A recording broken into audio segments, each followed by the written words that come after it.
پڑا الگ ہوتا ہے، خریدا الگ ہوتا ہے. اگر آپ کہہ دیں گے کہ میں نے خریدا ہے تب آپ کو اتنے میں بیچنا ہوگا جتنے میں خریدا ہے.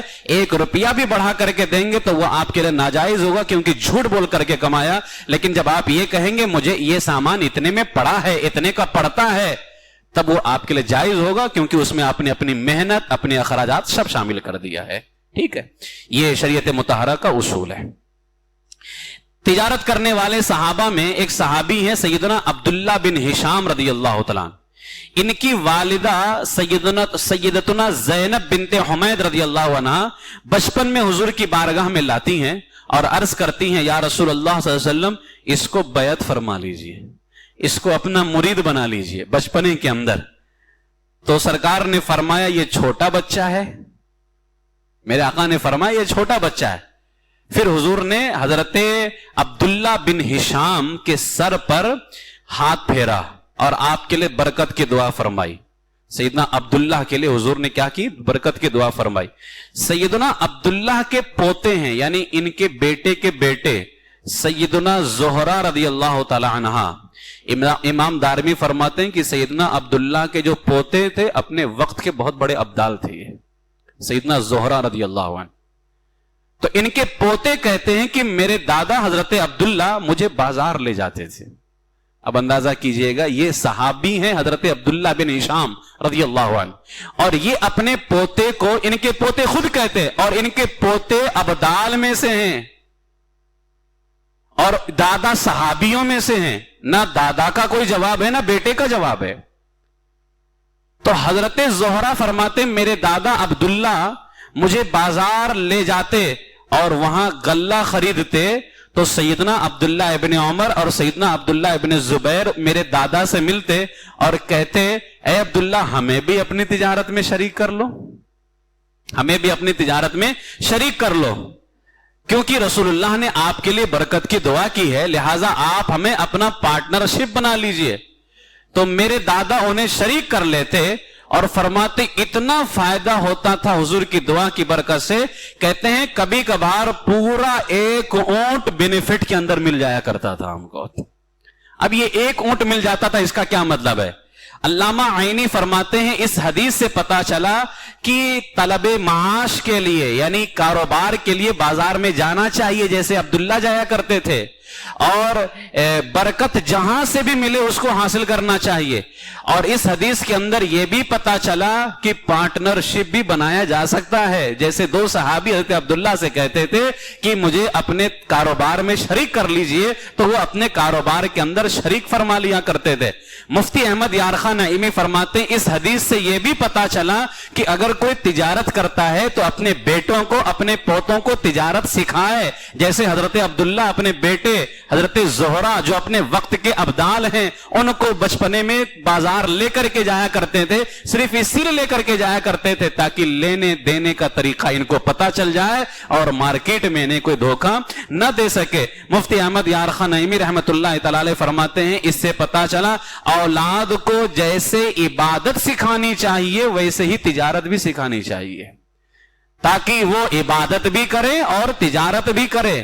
اور اس حدیث میں جو یہ لفظ آیا ہے کہ ان کو بدلے میں پورا 1 اونٹ مل جایا کرتا تھا، اس سے مراد یہ ہے کہ حضرت عبداللہ 1 اونٹ کے اوپر گندم لے کر کے جایا کرتے تھے اور جب اس کو بیچتے تھے تو فائدہ اتنا ہوتا تھا کہ جیسے 2 اونٹ انہوں نے گندم کے بیچے ہیں. یعنی 1 اونٹ کا فائدہ، یعنی 1 اونٹ جتنے کا آتا تھا وہ تو اتنا پیسہ مل ہی جاتا تھا، لیکن یوں محسوس ہوتا تھا فائدہ اتنا ہوتا تھا کہ جیسے 2 اونٹ انہوں نے گندم کے بیچ دی. یعنی 2 اونٹ جو گندم کے جو بھرے بھرے اونٹ ہوتے ہیں لاد دیا جائے تو اس قدر وہ ان کو فائدہ ہوتا تھا کاروبار کے اندر اور تجارت کے اندر. میرے آقا حضور تاجدار مدینہ سید عالم صلی اللہ تعالی علیہ وسلم نے اس طرح سے بے شمار احادیث کے اندر صحیح احادیث کی جو کتابیں ہیں 6، اس کے علاوہ بھی حدیثیں صحیح ہیں، مشہور کتابیں یہ ہیں. ان میں کتاب ابو داؤد، باقاعدہ اس کتاب کے اندر ایک چیپٹر ہے بابن فی التجارت فی الغزو، تجارت کے حوالے سے پورا ایک باب ہے، چیپٹر ہے حدیث پاک کا ابو داؤد شریف کے اندر. اس میں ہے کہ ایک صحابی کہتے ہیں کہ جب ہم نے خیبر فتح کر لیا، جنگ خیبر، وہی فاتح خیبر جو مولا علی کو کہا جاتا ہے. کہتے جب ہم نے خیبر فتح کر لیا تو لوگ جو وہاں پر مال ملتا ہے نا، جنگ میں کافر چھوڑ کر کے جاتے، مال غنیمت جس کو اللہ نے مسلمانوں کے لیے جائز کیا ہے، تو فرماتے ہیں لوگ بطور غنیمت حاصل ہونے والے مال و متاع اور قیدوں کی آپس میں خرید و فروخت کرنے لگے. یعنی جو سب کو مال ملا تھا نا وہ آپس میں لینے دینے لگے، بیچنے لگے، کیونکہ اب جس صحابی کو جو مال ملا وہ اس کا اپنا ہے، چاہے تو بیچ دے چاہے تو رکھ لے. تو فرماتے ہیں ایک صحابی کی وہ مال جو ہم کو خیبر میں ملا تھا نا اس کو صحابہ آپس میں خرید و فروخت کرنے لگے. رسول پاک جب نماز سے فارغ ہوئے تو ایک شخص نے آ کر کے عرض کی، یا رسول اللہ صلی اللہ علیہ وسلم آج مجھے اتنا نفع ملا ہے، اتنا نفع ملا ہے، یعنی میں نے تو مال غنیمت پایا تھا، پھر میں نے جب اس کو بیچا نا تو مجھے اتنا نفع ملا ہے کہ اس وادی میں پھیلے ہوئے لوگوں میں سے، یعنی جتنے لوگ یہاں پر ہیں کسی کو اتنا فائدہ نہیں ہوا ہے، سب سے زیادہ فائدہ مجھے ہوا ہے. تو سرکار نے فرمایا تمہیں کتنا نفع ملا ہے؟ انہوں نے کہا یا رسول اللہ مجھے مال تو کم ملا تھا کیونکہ سب کا حصہ لگتا تھا اس کے اندر. فرماتے یا رسول اللہ لیکن میں نے اس کو بیچا، پھر اس سے دوسرا خریدا، پھر اس کو بیچا، پھر اس سے خریدا، پھر بیچا. کہتے میں برابر بیچتا اور خریدتا رہا یہاں تک کہ مجھے 12,000 چاندی کے سکوں کا فائدہ ہوا ہے. برابر لیتا دیتا رہا یہاں تک کہ مجھے 12,000 چاندی کے سکوں کا فائدہ ہوا. تو رسول پاک علیہ الصلوۃ والسلام نے جب اپنے صحابی کی، سرکار نے منع نہیں فرمایا، تجارت تو کر لی. تو گویا میرے آقا علیہ الصلوۃ والسلام تجارت بھی سکھاتے تھے اور عبادت بھی سکھایا کرتے تھے. حضور نے فرمایا میں تمہیں کسی شخص کا اس سے بہتر فائدہ بتاؤں؟ تو انہوں نے کہا یا رسول اللہ وہ کیا ہے جو اس سے بھی زیادہ فائدے مند ہو؟ سرکار نے فرمایا نماز کے بعد میں 2 رکعت شکرانہ ادا کر لو، یہ اس سے زیادہ فائدے مند ہے. یعنی عبادت کی ترغیب دلائی، یہاں پر تجارت سے منع نہیں کیا لیکن عبادت کی ترغیب دلائی. میرے آقا حضور تاجدار مدینہ سید عالم صلی اللہ تعالی علیہ وسلم اس طرح سے جو ہے اپنے صحابہ کو، اور حضور علیہ الصلوۃ والسلام کے صحابہ بھی آپس میں ایک دوسرے کو تجارت کا حکم بھی دیتے تھے، تجارت کے اصول بھی سکھایا کرتے تھے اور ایک دوسرے کی مدد بھی کیا کرتے تھے. اس سے ہمیں پتہ چلتا ہے کہ تجارت ہی مسلمانوں کے لیے بیسٹ ہے، سب سے بہترین، سب سے کارگر، سب سے فائدے مند مسلمانوں کے لیے اگر کچھ ہے وہ تجارت ہے. ٹھیک ہے، کیونکہ اللہ تعالیٰ نے مسلمانوں کو حاکم بنایا ہے، سردار بنایا ہے. مسلمان کسی کے انڈر میں نہیں رہتا ہے، دوسرے لوگ مسلمان کے انڈر میں رہیں، اور تجارت ہی ایک ایسا راستہ ہے کہ آپ کسی کے انڈر میں نہیں رہ سکتے، آپ کے انڈر میں لوگ رہیں گے. اور تجارت کرتے ہوئے آپ اپنی شریعت پر اور اپنے دین پر آسانی کے ساتھ عمل کر سکتے ہیں. انشاءاللہ تعالی اور واقعات تجارت کے حوالے سے ہم صحابہ کرام کے پیش کریں گے. آپ ذرا اندازہ لگائیں نا صحابہ کیسے کیسے کام کروایا کرتے تھے.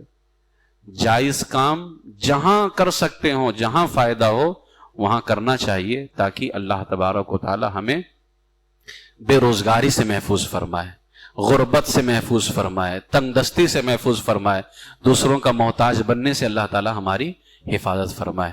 اللہ تعالیٰ کی بارگاہ میں دعا ہے کہ پروردگار عالم ہم سب کو تجارت کی توفیق نصیب فرمائے اور مسلمانوں کو اللہ تعالیٰ سچا تاجر بنائے، مسلمانوں کے حلال رزق میں اللہ تعالیٰ بے پناہ برکتیں عطا فرمائے.